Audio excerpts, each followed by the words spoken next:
Good morning. Today I want to continue with our theme of joy for the month, but in a way that is a little different than the usual 20-minute plus talk.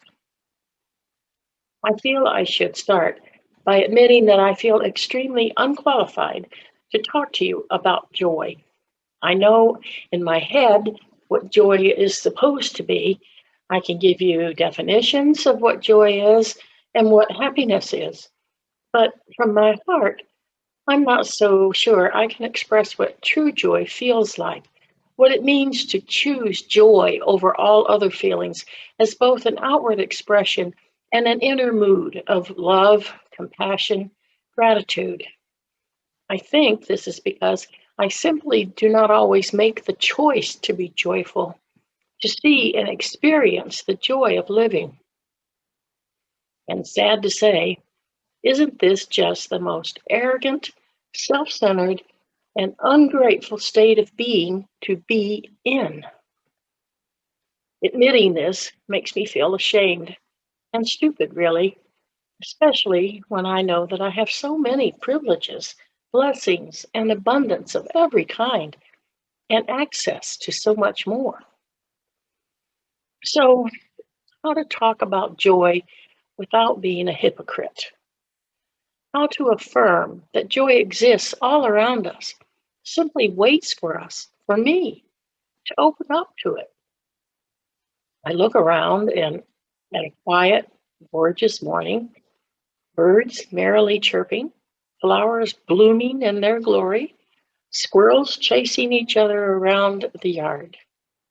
My beautiful, innocent grandchildren's faces, lovely and eager to meet a new day. They know nothing but joy. How dare I deny or ignore its existence?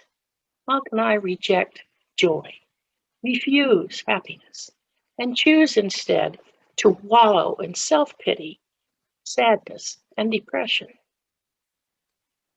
This must truly be the ultimate definition of stupidity, obstinance, and rejection of the principles and values I claim to hold dear.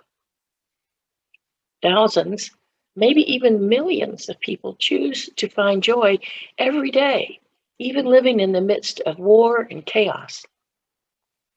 I wanted to see how they do it and share what I saw with you.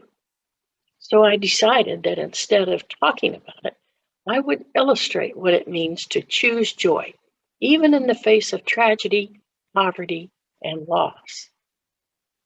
The following images include scenes of people finding moments of happiness in the middle of bullets, bombs, fire, chaos, and mayhem.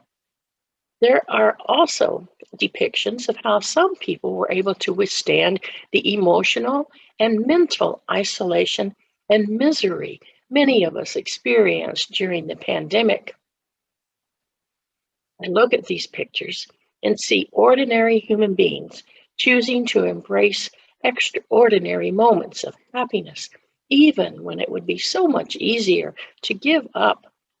People electing to preserve, as far as possible, a full and joyful life, if even for just moments in time.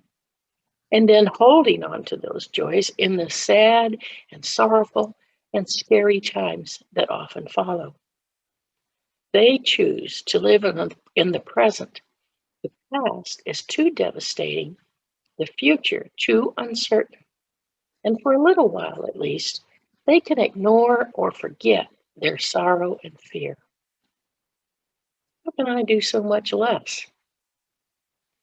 As Reverend Melanie said earlier this month, we have enough right now to be happy.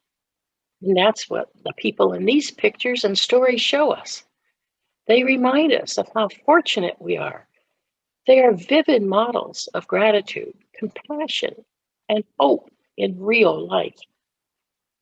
Maybe you've heard Mark Twain's expression, what is joy without sorrow? What is success without failure? What is a win without a loss? What is health without illness? You have to experience each if you are to appreciate the other. Wise words, but nowhere I looked did I find an expression that told me to wallow in sadness and depression. Only that part of living is to experience loss and grief, accept it, and continue on, because joy is always there for us to choose when we are ready to move forward. I'm counting on that. Reverend Angela Gorell, author of The Gravity of Joy, suffered the loss of 3 close family members within a space of 4 weeks just before Christmas. Her story is an account of how she and her family struggled through the year from hell, as she describes it. And along the way, they discovered that even in the deepest and most devastating sorrow, it is still possible to find joy as well as pain. She learned firsthand that joy, in her words, has a mysterious capacity to be felt alongside sorrow and even, sometimes most especially, in the midst of suffering. This is because joy is what we feel deep in our bones when we realize and feel connected to others and to what is genuinely good, beautiful, and meaningful, which is possible even in pain. I'm counting on that too. Reverend Gorell also says that gratitude involves bringing to mind the good that is in the world, which makes rejoicing possible. She talks about futuristic joy, joy that comes from rejoicing in the knowledge that we will again glimpse meaning, beauty, or goodness, and seemingly against all odds, feel that they are connected to our very life. I'm counting on that as well. According to this woman who endured a lifetime of sorrow in the space of a year, it is not difficult to stumble onto suffering. The good news, she says, is that we can also stumble onto joy. There is no imprisoned mind, heartbreaking time, or deafening silence that joy cannot break through. In these images of people who have every right to despair and too many reasons to feel sorrow, hatred, and fear, I hope you will see the joy that they chose instead. Joy can always find you, and I'm counting on that most of all. The following slide presentation, called Joy During Crisis, the Human Touch, focuses on 2 areas, the war in the Middle East and the COVID pandemic. The narrative comes from the words and photos of those recording these stories. The images depict real-life people from around the world who live with joy and hope despite the chaos of their circumstances. I hope you appreciate this glimpse of joy experienced by ordinary human beings just like us. People who choose joy over sorrow, misery, and sadness. My hope is to choose to do no less. Thank you, and please enjoy the presentation.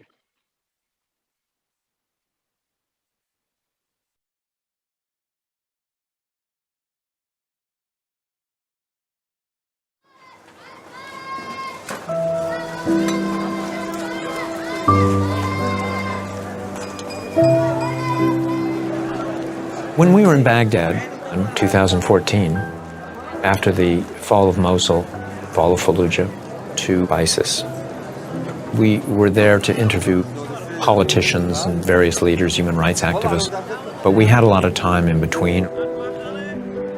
In one case, we came across some young boys on a day which was about 120 degrees, and they were jumping off a little bridge into an irrigation channel.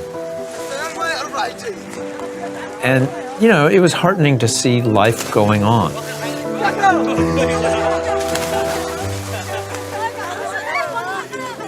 It was in stark contrast to the tension that you feel throughout the city. because of the constant threat of kidnappings and bombings. ISIS can make their life miserable because it can send bombs into the city at will. But in a lot of places, life just churns on. In the Middle East, Iraq is one of the youngest populations of any state. And so you have a lot of kids, a lot of young 20-somethings, and they're looking for fun.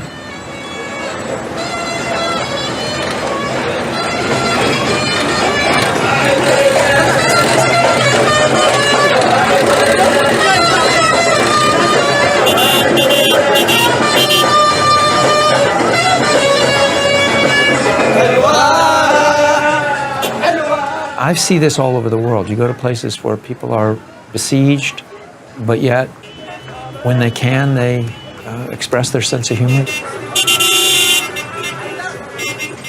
You have to survive. You can't just huddle in your house all day in fear.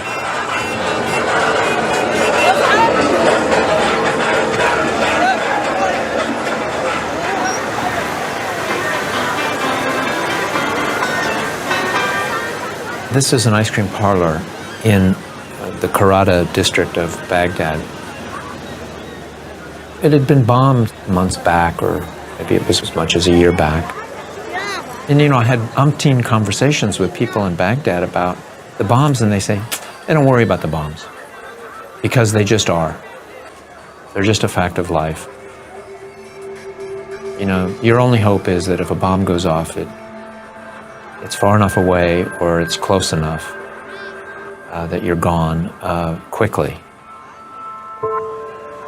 The people of Baghdad, who I have grown to have tremendous sympathy for over the years, over my 5 or 6 trips, whatever it's been, the life they live there is so compromised and so constrained by the conditions of the war. To see them out and trying to have a good time, trying to date, or trying to have a family, or going to a fun zone and trying to give the kids a chance to run around and feel free and ride a Ferris wheel. They're just trying to do what we try to do.